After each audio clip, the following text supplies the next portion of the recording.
ko, ang init ng panahon, anak. Dalian mo dyan.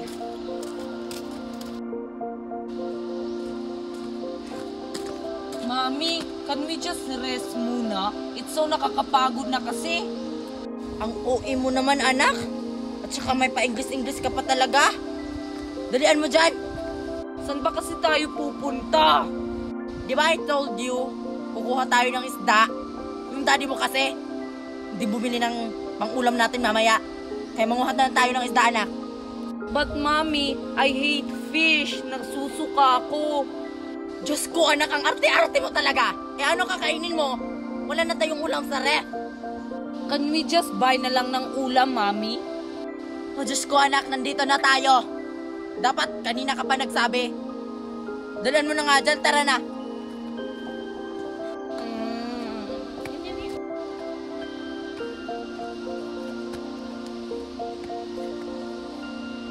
Queenie, bakit natin sinundan si Aling Meret at saka si Joshua? Basta sundan natin si Joshua. Okay lang kapag hindi natin masundan si Aling Meret. Basta yung mata natin nandun kay Joshua para malaman natin kung dala-dala ba niya yung bote nung binigay ng matanda, ha? Eh paano mali tayo ng hinala? Baka wala kay Joshua yung bote. Baka tinapon niya talaga. Hindi tayo nakakasigurado. Kaya nga nandito tayo, kaya nga sinundan natin si Joshua para malaman natin kung nasa kanya ba. Eh, ano ba kasing kailangan mo sa battle na yun, Queenie? Basta, hindi ko muna kukunin yung bote kapag nandun kay Joshua. Basta ako, gusto ko lang malaman kung anong meron sa boteng yon. Dapat alamin natin. Sa school na lang alamin natin, Queenie. Kasi may gagawin pa akong assignment eh. Mamaya na yan. Total, nandito na tayo. Tara na nga, baka nakalayo na sila. Dalian mo dyan.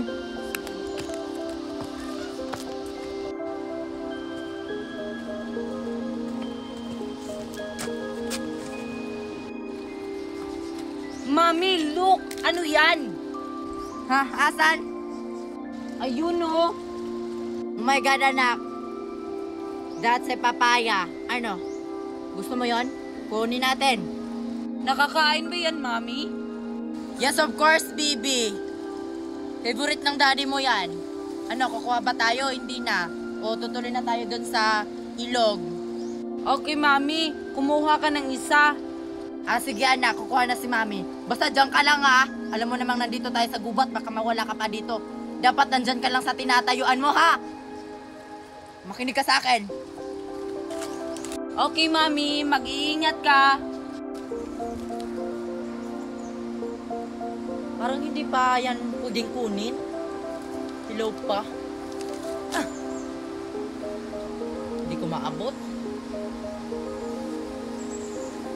Anak! Yes, Mami. Nakakuha ka na? Hindi ko kayang abutin yung papaya, anak. Huwag na lang tayo kumuha. Ang taas kasi. Pero, Mami, gusto ko matikman yan kung anong lasa. Di mo pa naman ito makakain, anak, kasi hilaw pa. Useless lang kapag kukunin ko. Tara na, pumunta na tayo sa ilog. Manguha na tayo ng isda. Mami, kunin mo na lang yan kahit hilaw pa. Hindi ko nga maabot. Paulit-ulit tong batang to. Bumili na lang tayo sa merkado. Madami namang prutas doon. Sige na nga. Alam naman niyang hindi ko kayang abutin yan. Tsaka hilaw pa. Diyos ko. So, tara.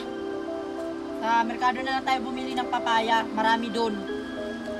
Muna ka nga.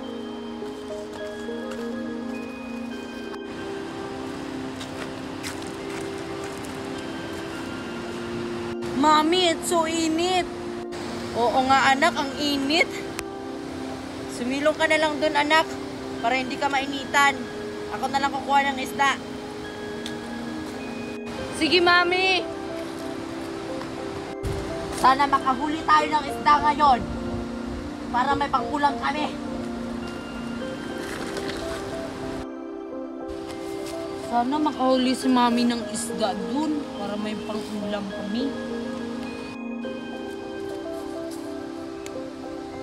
Maria, nakita mo si Joshua. Asan na siya? Oo, Queenie, nakita ko si Joshua. Ayun, oo, nakaupo sa may bato. Ay, oo nga. Antayin natin kung anong gagawin niya doon. Baka ilalabasan yung bote. Kailangan malaman natin yun, ha? Sakto, kumuha pa si Mami ng isda. ilalabas ko muna si Jenny para may kausap ako dito. Wala naman sigurong tao dito sa gubat. Queenie, ano yung kukunin ni Joshua? Parang alam ko na kung anong kukunin niya. Basta panoorin natin kung anong kukunin niya. Jenny, ilalabas muna kita para may kausap ako dito. Queenie, di ba yan yung bote? Oo nga. Tama nga ang kutob ko. Nagsisinungaling lang siya. Sabi niya wala sa kanya yung bote. Sabi niya tinapon niya. Hindi pa pala. Tingnan natin kung anong meron sa boteng yan. Alam kong may gagawin siya.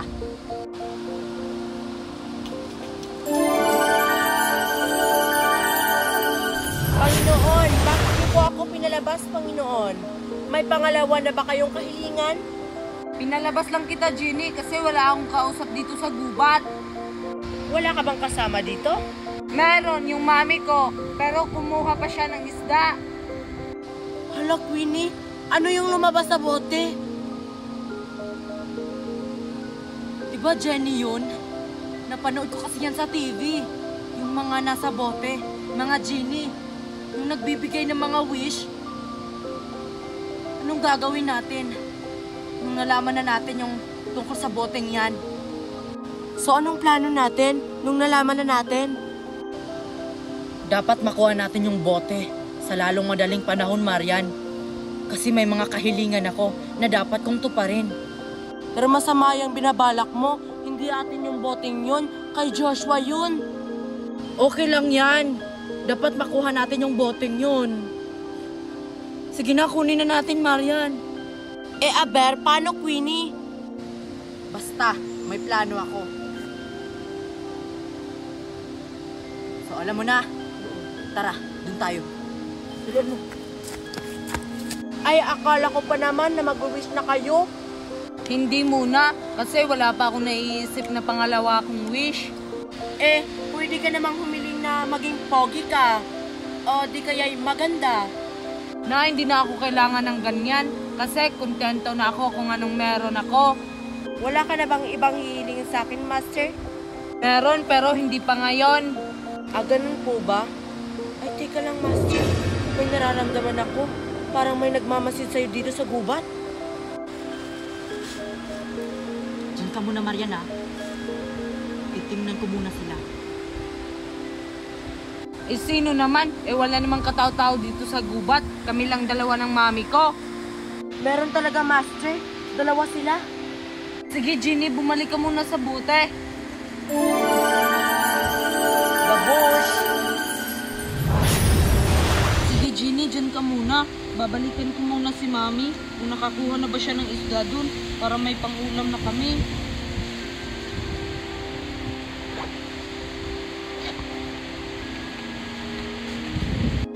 Ayan. Alam mo na yung gagawin mo, Marian, ha? Basta kausapin mo si Joshua. Ako ang bahala sa likod. Ako ang bahala sa pagkuha ng boteng yon. Tara!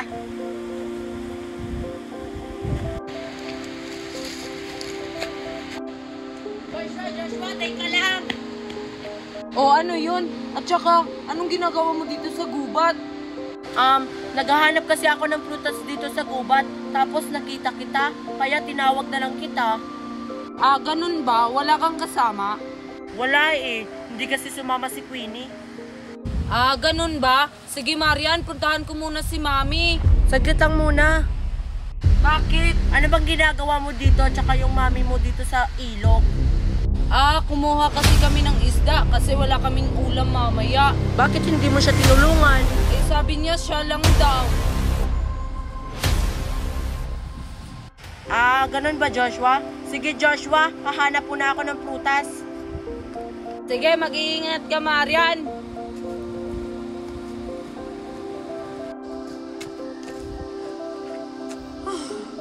Nahirapan ako dun, ha? Sa wakas, nakuha ko na rin yung bote. Sa wakas, nasa amin na si Jenny. Ano, Queenie, nakuha mo? Oo, di mo ba nakikita? Ito yung bote, oh. Nandito sa loob si Jenny. So anong gagawin natin dyan? Paano natin mapapalabas si Jenny?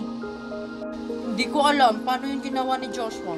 Paano niya napapalabas yung Jenny? Saan kaya dito?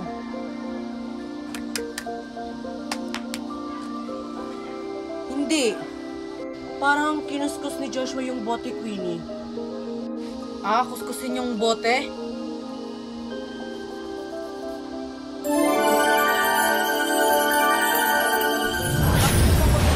Master. Sino kayo? Ako na ang iyong bagong master. Kasi ako na ang may hawak ng boteng ito. Ganun ba? Patawad, Master. Ano po ang maipaglilingkod ko po sa inyo, Master? Madami, Jenny. Madami. Ngayon nasa akin na ang bote.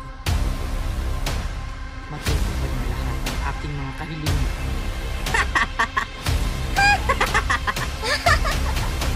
Ang galing mo talaga, Queenie.